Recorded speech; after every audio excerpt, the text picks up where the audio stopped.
Okay, I think we're ready to start. Here we go. Mr. Bart Stevens, welcome to Greece. Thank you. Thanks for having me. It's good to have you here. It's been a long time since I see you. I think Australia 2024 maybe? Yeah. And I mean, when I saw you on the list, on the entry list of this event, I was like, okay, we need to make something happen. We need to arrange something. Yeah, make something happen. I mean, I was not sure about playing tennis because I'm not playing tennis much anymore, but a podcast, I would love to do one with you. Yeah. I've wrote an introduction about you for people that do not know Bart. You're from Netherlands. You're competing this week on the ATP 250 event in Athens. It's the first ATP event after 30 years. That's great, huh? In Greece. Yeah. Crazy. We know each other since the junior days. We've practiced together a little bit on the tour. You're coming off, I think, your best season on the tour. Yes. If I'm not mistaken. Yeah. You won multiple ATP challengers, some of them 125s. Yeah. You finaled 2 250s. Three 250s. Yes. You didn't win one though No. this year. Okay, I mean, something for next year, I guess. And then you've competed in all Grand Slams. Yeah. Your current ranking is 63? Yeah, 60, yeah. With career high 61? No, 63. 63? Oh, so your career high, okay. Career high, yeah. Okay, and best result is quarterfinals Wimbledon with Greek sport. Correct. Okay. Welcome to Tennis Related Podcast. Yeah, thank you. And also, I mean, I said it again, but welcome in Athens. It's been a long season. How are you holding up? Well, so we've been over 30 weeks on the road this year. I can say I'm a little bit tired at the end of the year. But also it has been a very rewarding season, so I guess that helps. So no, I'm actually, I'm feeling good. It's nice to finish the year with an ATP. I had to finish last year with a challenger, so at least that's a step forward. So no, I'm feeling good, and it's nice to be in Athens. I think that the season is so long that it makes it so tough for people to, like, even because I think this is the last week of the tour. Yeah. Yeah, you have next week. You have the ATP finals, but true. Yes. That's the basically the last event. It's so long that I don't know how people do. Say, for example, okay, this is your on the ATP Tour. You in the back end of the year. That was the first year that you played primarily ATP events. But people that do this for 10 and 15 and 20 years, like Djokovic, he's playing the 250, the last 250 of the year. Yes. Like, it's crazy. No, it is crazy. If you've been doing it, the season is long and it's every year. It's also a lot of the same tournaments, which is, in a way, is nice, but it's also like, now for me, there's still new tournaments, which is very exciting to go to because you discover new places. But yeah, if you've been around for 10, 20 years, like, you can also imagine at some point, like, you get back to the same venue, you get back to the same tournament, like, yeah, there's not much new excitement going on anymore. But do you get to choose where you play? Yes. So, I mean, this week, for example, you have two events, one in Metz in France and one here. Okay. And yeah, you can basically pick which one you wanted to play. So I played Metz 2 years ago, and now obviously I wanted to visit Greece, to see Athens. So yeah, in that way you kind of have a choice where to go. You have tight connects with Greece. Yes. Like, I think one of your coaches is Greek. Christos Palasis, yes. Exactly. One of your sponsors is Greek. Yes. Konstantinos Barbopoulos, a good friend of ours, shout out. Yeah.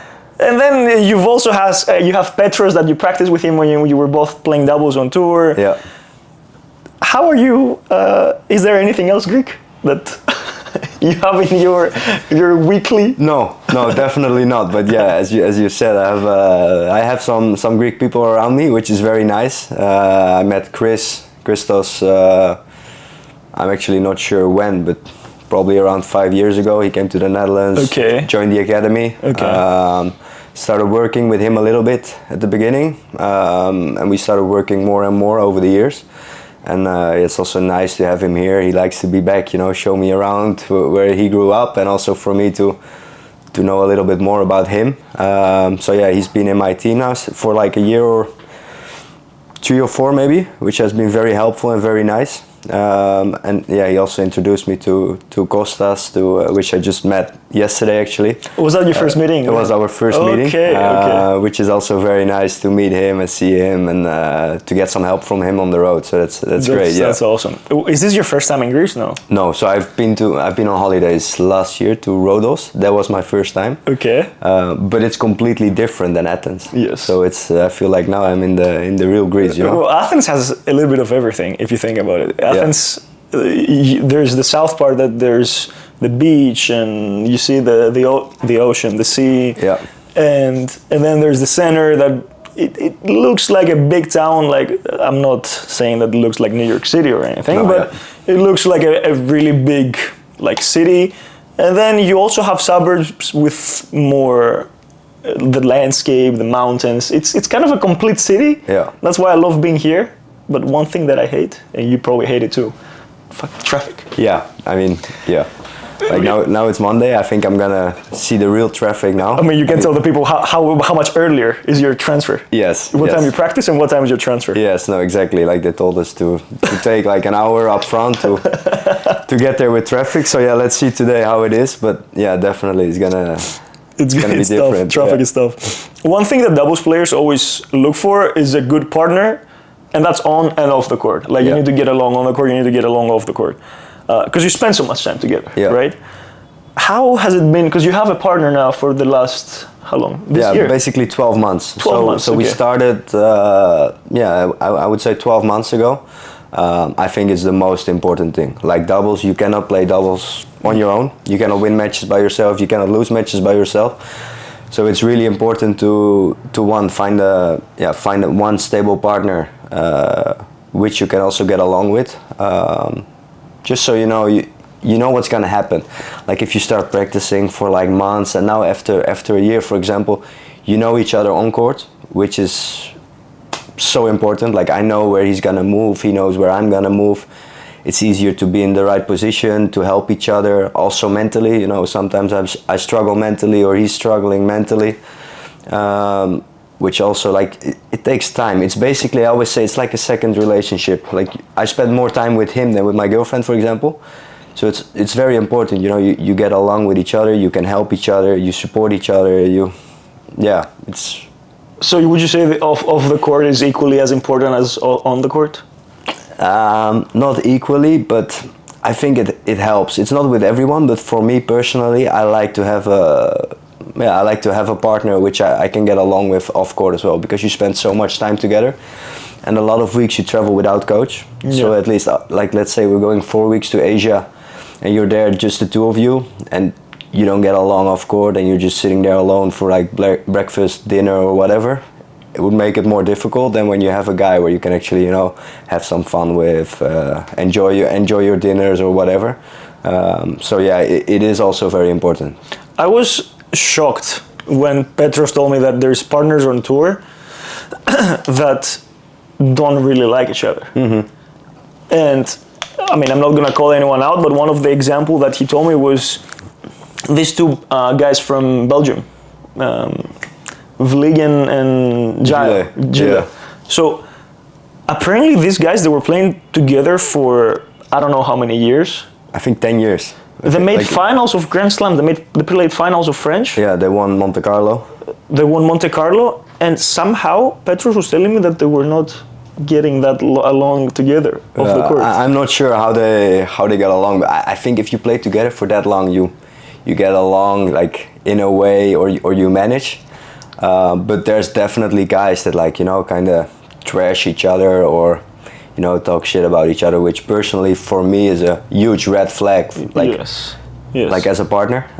So I always try not to do that myself as well, because I also wouldn't like if my partner would do that to me. But no, there's definitely guys that it's basically a business transaction. They spend time off court and then or on court, and they won't see each other off court. But which is also a way, because sometimes even for them they make it work. Somehow So you think like these guys? You would think, if they won Monte Carlo, they've played final of Grand Slams, that means they're earning a lot of money together. Yeah. So they wouldn't try to put that aside, like their misunderstanding that they have together aside, so they can keep just playing together and earning? I mean, probably they've done that for over the years. Okay. I guess, but I mean, also up to a certain point, maybe you want something fresh or something new, or I'm not sure if they didn't get along, but I mean, yeah, it's always. Let's say it's difficult. Like sometimes you want to have something fresh or something new, and I can imagine if they've been playing together for like 10, 15 years, they want to maybe also see like as you said, they played finals over Slam. They won a Masters. Nito finals. Maybe you can also like think like, oh, maybe with another guy I can actually win a Slam or can do better. Yeah. This is also yeah, that's right. That's right. But now both of them changed partners, and I don't think they're doing as good. They had a less good year, yeah. Because I think Jill is playing with Zielinski, maybe. He was playing at the beginning of the year with Zielinski. No. He's actually playing now with a Dutch guy, Verbeek. So he played the last few weeks challengers with him, and they won. So they're actually doing well. And Chile is now playing, or Vliegen is now playing with Behar. Yeah. Who? Behar from. Oh, Behar, yes. Ariel. Yeah. The guy with the glasses and with the weird clothing brand. Yes. I like this guy. Yeah, I like this guy. It's a nice brand. I think it's his wife's brand. Oh, it is? What's it called? Lola? It's funny. Lola, yeah. That's awesome. With the pineapples on the t-shirt yes, and the unicorns. It's awesome. And, you know what I saw? I saw that in Davis Cup. He sponsored the team and everyone was wearing that. Yes, yeah. Uruguay, funny. right? It's funny, Something like that. That's awesome. Yeah. So, we mentioned that you had one of your best seasons on tour. What was your goal starting in 2025? So I wanted to, basically this year, the main goal was to win an ATP event. I wanted to have around 1.4 thousand points, so 1,400. Okay. And to make the Australia Open cut in January. Okay. So yeah, I didn't win ATP. I played 3 finals, which is also something I'm actually happy with this year. I mean, I still have a shot this week for a title maybe. I'm at 1,500 points right now, so that's a good thing. And we made Australia. So yeah, I'm not gonna complain about my year. I really wanted to have that ATP title, but if you ask me, like, do you prefer like to have one title and maybe not get the other goals, or like play consistently like 3 finals and won all the challengers and did whatever we did together with Fazil, then I would probably pick that over just one title. So yeah. Did the goals look realistic when you set them in the beginning of the year? Because you started, what was the ranking starting this year? Around 130. So I was top 70 the year before, so I knew I had You had to defend the Wimbledon points. yes, I lost those points, but I knew I had the level. Yeah. I basically played all the guys in the top 50, so I also knew the level out there. But for me, the main thing was, which I struggled with last year, to find one consistent partner. Yeah. Which I had this year, and I felt like, well, if we do the right things and if we get along and we get to know each other better and better, I thought it would be a realistic goal. Yes. Okay. Yeah. And then you said you played for 12 months with your partner, Vasil Kirkov. Yes. His name is. But you played with other people this year too, right? Did you play with Petros maybe this year something, or I played with Tal and Griekspoor. Okay. Which every now and then we play together because we were supposed to enter ATP. I mean, me and Vasil, we didn't have the ranking to get into an ATP together. So he was signed up with his friend Korda. So they would enter in Montpellier, and I was signed up with Talon. So we could enter Montpellier too, but we could still practice there together. But maybe have a good run. So. Yeah. So we could work on the ranking a little bit. That's interesting. Then in the end, he didn't play with Korda because he pulled out. But I ended up playing finals with Talon, which kind of moved us in a good direction for the ranking. But after that, I got injured, so I was out for like almost 2 months. What kind of injury was that? I tore my abdominal. Oof. Okay. Yeah, twice. So I did it at the end of last year and the beginning of this year. So I took a little bit of extra time off to really make it heal this time. Mm-hmm. And then I think after that I played French Open with Talon, and I played one more tournament with Cabral. But that was my first tournament back because I wasn't sure yet how healthy I was, and I told Vasil, like, okay, you play just like until then with someone else, and if I come back, before that, I'll find my way. Okay. So okay. Yeah. So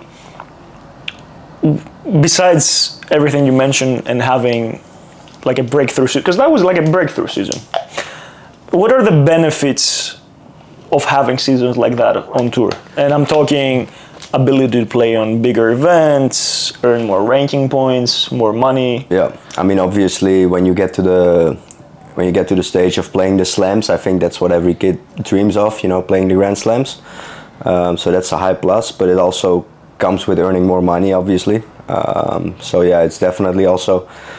I mean, the difference in points in challengers and ATPs, it's not huge. So let's say you win a challenger, you get like 75 or 100 points, and if you play semis of an ATP, you get 90 points. Okay. Which is pretty much the same point-wise, but the money is almost double. So Okay. that's where the real difference is. How's the level? Is it much different? I think the level's not much different. Okay. I think the ATP players, they take care of certain stuff better than challenger players, but I think there's also a lot of good teams out there in the challengers. So, I mean, the level is different, but it's not that much different. I mean, you'll see guys coming back from ATPs playing some challengers. It's not like they'll win back to back to back, just like that. I mean, that's not how it works. Recently, we saw Vacherot winning in Shanghai. Yes. Being outside the top 200 in the world. Yeah. So, I mean, there's great depth in tennis. Yes, definitely. Level, but there's not great depth in tennis. Prize money. Yes, correct. And they say that they raised the Challenger Tour prize money by $5 million this year. Yeah. Or for next year, I'm sorry. But still, like $5 million distributed in, I don't know how many, 150 events that happen. Yeah, they'll probably add more events as well, which... Yeah, it's probably going to be an extra, I don't know, $50 every Could round. be. Yeah, Could something be. like that. But I have to say, like, they have done a good job over the past 3 years of adding more prize money into the challengers. Okay. Which I think helped a lot of guys out, both singles and doubles. So in that way, they're on the good path. But I mean, it can always be better. Yeah. So this is an interesting dynamic, because say for example you need 100 points, or you need like 50 points, let's say, so you can be safely into a Grand Slam. Yeah. But then you can both get in a Challenger 175, say a big Challenger, Yeah. or a 250 event. Yeah. Would you choose to go on the Challengers for the points, or would you rather go to the 250 for the money? So sometimes it's also a little bit how are you playing at the moment. Okay. So if you feel confident and you feel like you can make runs in ATPs, it's worth like playing the ATP, because as I said, if you play good, you can do well in ATP, and if you don't play good, you're gonna lose early in a Challenger too. So it's small margins. So you either have to back yourself a little bit, or you go like, yeah, okay, let's play a Challenger.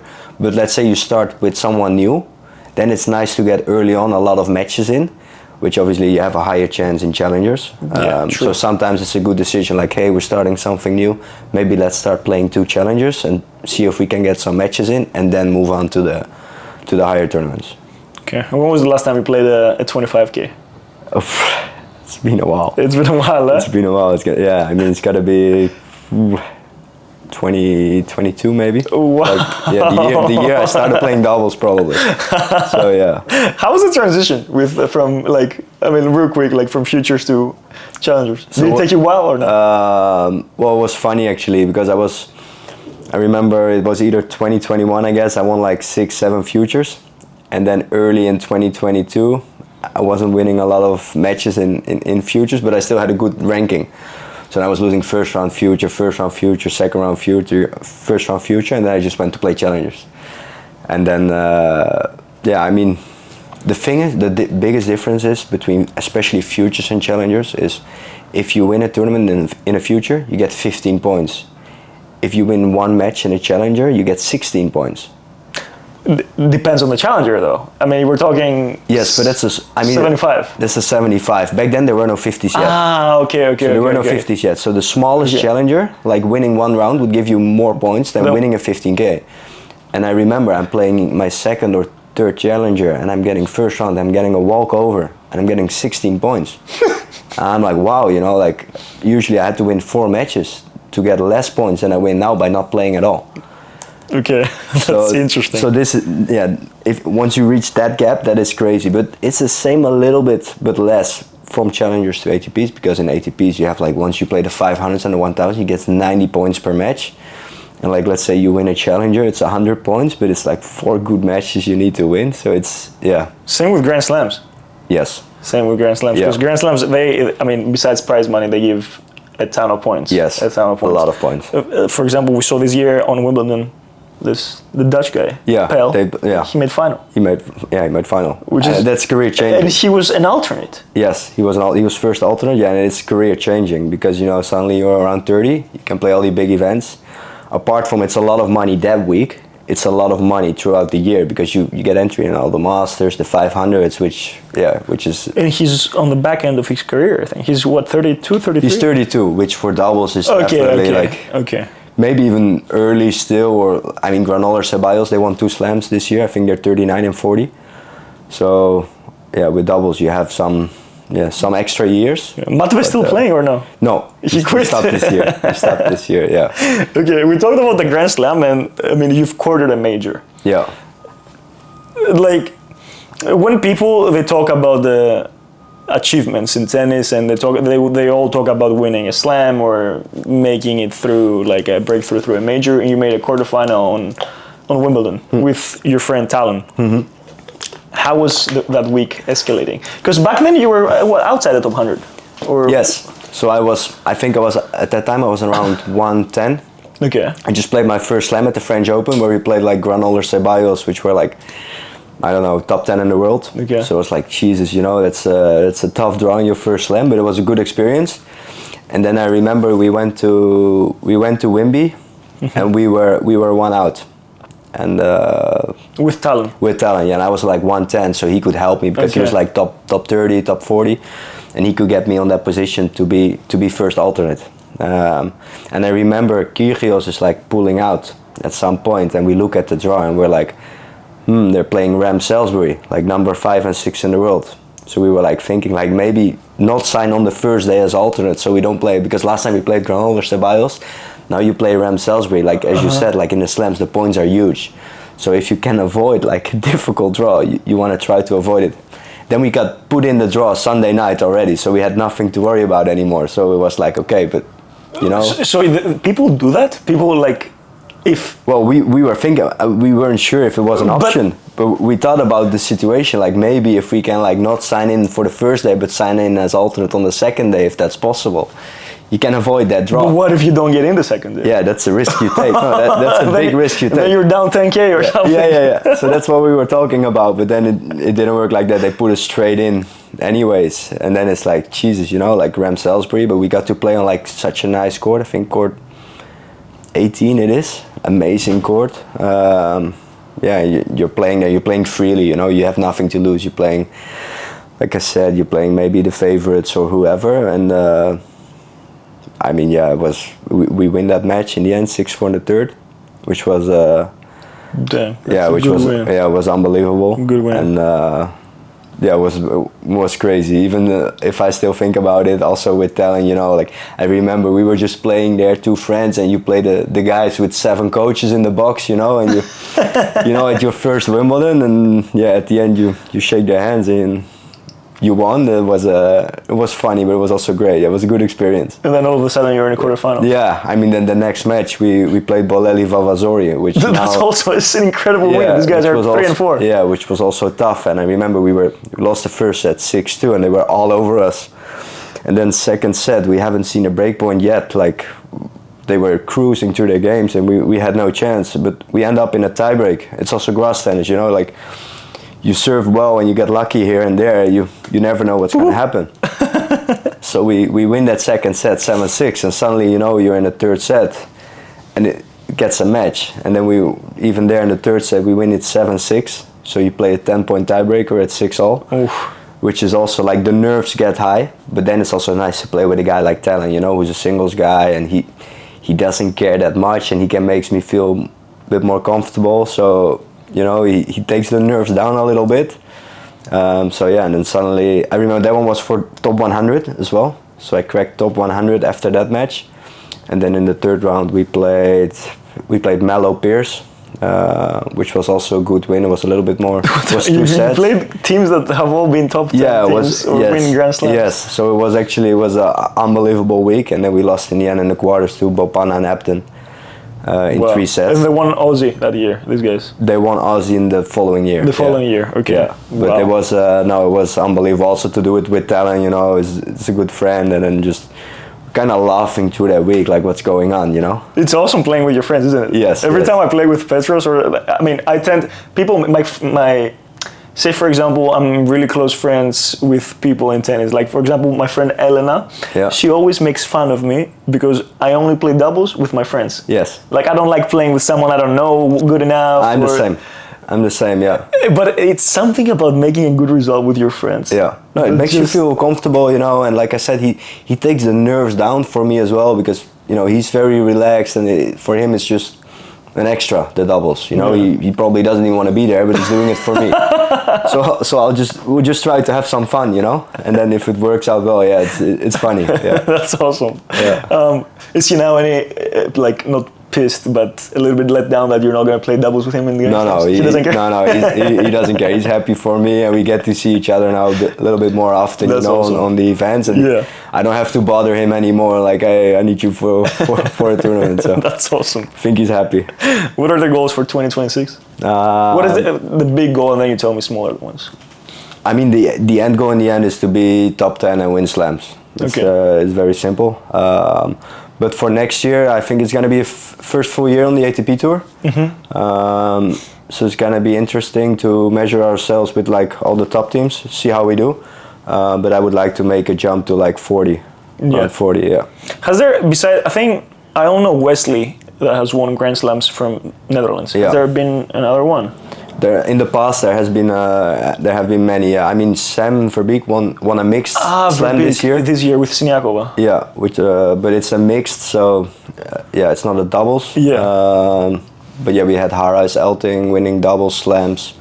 I was checking the rankings this morning, and I think there's 6 Dutch players in the top 100. Yeah. Yeah. What's going on there? I mean, is it the system? What is it? So I think what helps. So we start playing club matches from a very young age. We have nationals in the country, singles and doubles, starting under 12. So we grew up with playing a lot of doubles. Like for example, when I was playing club matches under 14 already, I was playing singles, doubles mixed on the same day. So I was playing 2 doubles matches and 1 singles match. So we grew up playing doubles, you know, and I think a lot of guys in countries didn't. They started playing doubles later. Very true. Very true. So I think we have a big advantage doing so from an early age. And personally, for me, I love the game. I love how it's played. I've always been a doubles guy, even on a singles court. So I remember from the juniors. Yeah. A lot of volleying, a lot of slicing.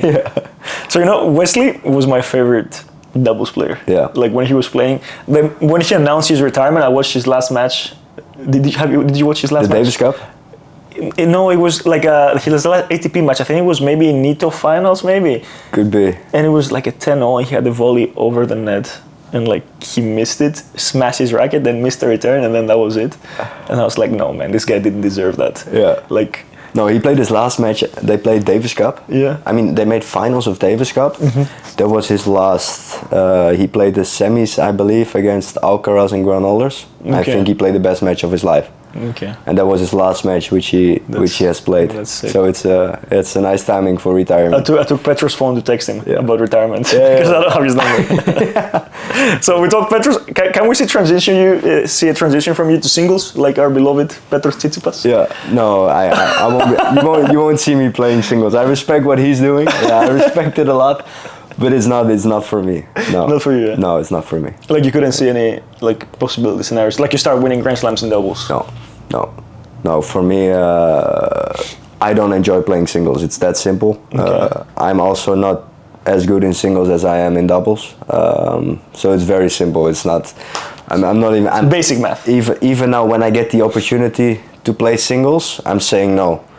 So I think that's So even if there was like a tournament that you could just enter as an alternate. Yes, and that would mean you would earn more money, could get points. So I don't even sign. For ATPs, I do sign because it's a little bit more money. So then it's worth like signing. But for challengers, no, I won't ever sign up for qualies. Have you played ATP singles? No. Okay. No. No. That's awesome. Oh my God. So we're talking about the doubles, how you chose. I mean, no, we didn't say why you chose the doubles though. No, so like I said, I always kind of enjoy doubles more. So after COVID, before COVID, I was playing decent level singles. I was around 700, but nothing special. And then after COVID, I didn't play much tennis during COVID. Okay. And then after COVID, I got injured. I had a little, I don't know, something in my shin. And the doctor told me like, hey, you got to take off like 6 to 8 weeks. And I told him, well, listen, I just took off for 9 months. Like there's no chance. And I felt okay. Like I had pain, like walking, but like kind of moving. It was okay. Like I could manage. So I asked him like, can I play only doubles for like a certain period? He said, well, like, yeah, well, obviously it's gonna take longer. But I mean, yeah, I also get your point of not wanting to sit at home again. So he told me, just don't practice, just play your matches, warm up a little bit, and then, okay, whatever, it might take up to 12 weeks. So I said, sure. So I started playing future doubles, challenger doubles, and started winning matches. Started winning a lot of matches, and I remember early on, I won my first challenger title with Van Rijthoven, which was a 90 at the time, which was a pretty big challenger as well. And the week after, I made finals with De Jong in another challenger. And then I made a jump from like 400 or 500 to like 2 something, which gets you into basically all the challengers for the rest of the summer. And at the same time, my singles ranking was dropping from like 800 to like 1,000 or like you gotta play qualies again. So you have to play qualies. But you can imagine once you get to the challengers, you get your hotel for free. You get your food. You get. Dude, I can imagine because yes. I mean, even if I didn't have the ranking, I was traveling with Stefanos and Petros, and I was staying at those places. Yeah. And then I had to go to play in freaking monastery or places like that. Yeah. You don't want to do that. Yeah. No. And you know, you get used to it very quickly. So you also don't want to go back to that anymore. And then I was very fortunate to also have. I played with De Jong a lot, who was a good singles guy, who was good at doubles, and I could travel with him, and he wanted to play with me, and then he kind of got my ranking up to like 115, 120 within a year. So that was nice, and then I was basically done. I had a good way to also tell my coach, because he wanted me to play singles. Yeah. To tell him like, hey, I'm gonna focus more on doubles. Yeah, I'm gonna play doubles from now on. Good excuse. Yeah. My machine hurts. Yes, exactly. So here on the ATP, you play against first round against Petros and Pavlos. Yeah. That's gonna be a very interesting match. I wanna come and watch that match. It's tomorrow. Yes. Yeah, probably. Yeah. I don't know who's stand box I'm gonna stay at, but I would like to come and watch it. You mentioned in the beginning you want to win this tournament. Yeah. Do you like the conditions here? How do you see this event? So I think the court is very quick. I'm actually. It is? Yeah, I'm surprised. It's good. How quick it is. Which for doubles is maybe not the most enjoyable thing to watch. But I mean, the site is great. It's a huge stadium. I don't think it's my team stadium. Yeah. It's a basketball stadium. Yeah. I haven't seen too many stadiums like that, to be honest. Which is nice. And other than that, I mean, it's a good tournament. Nice city, nice hotel. So it's awesome. Well, it's a nice place to win your first title. It's a nice place to win your title and then go out. Yes. We have all the good resources around us. Probably. Yeah. Oh my God, that'd be amazing. I want to wish you luck. We're gonna go. I have 2 sort of games to play, and then I'm out of your way. So I want you to put. It's an order game. So I tell you 3 options or a little bit more, and you put them in order. Win a Grand Slam, win Rotterdam 500, win Davis Cup. Put them in order. Win a Grand Slam, win Davis Cup, win Rotterdam 500. Okay. Australian, French, Wimbledon, and US Open. Australia, US Open, Wimbledon, France. You like the US Open more than... Yeah. I feel like the US Open would be my least favorite. I think Wimby is nice, but there's a lot of driving from side to side to practice, a lot of traffic. You can only drive like 15 miles an hour in the city. It's so much downtime, which I don't like, and there's also a lot of rules to it. Yeah. And I like New York. It's a great city, and I like the atmosphere. And Australia for me is by far number one. For me, I've been to everything. I think Australia is. There's nothing next to it. No. The people, like the fans that come and watch. Yeah. The cities that you play, like even Melbourne, Sydney, like even the United Cup. No, definitely, yeah. It's an incredible place to be. Yeah. Okay. You win the tournament, and you celebrate with going to a nice restaurant, going for slow drinks with the boys, party until the morning. Nice restaurant. Nice restaurant. Yeah. Oh, you have to put them in the order. Yeah. Oh, nice restaurant. Slow drinks. And last one's the party. Yes. Okay. I mean, you're in the late 20s. I guess. We're in the late 20s now. Yeah. It's the end of the year. I'm tired. Okay, and then the last thing is it's like a fuck, marry, kill tennis edition. Yeah. It's only one question. So I'll give you 3 scenarios, 3 players, and you mix them. So play doubles with him and get smoked. Win your first ATP event with him, and he hits you with a serve accidentally. And your options are Griekspoor, Koolhof, Petros.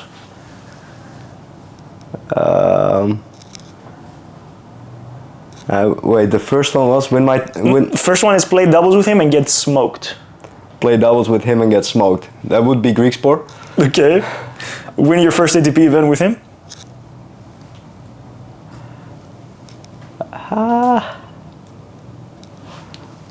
I go with Petros. Petros win the first ATP event. I go with Petros. And then Koolhof hits you accidentally in the head. Yeah. No way. Yeah. He can hit me. No, Koolhof has such a good he has such a good control of everything he does. Yeah, but Tellon has like the best serve on tour almost. True. He's a top 5 server, and then Petros is just gonna hit the shit out of the ball too.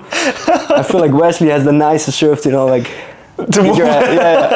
Wesley has the nicest hair on tour. Yeah. I mean, incredible hair. Every time he played, like he somehow didn't get sweaty and the hair was the same. Yes. I don't know what he did.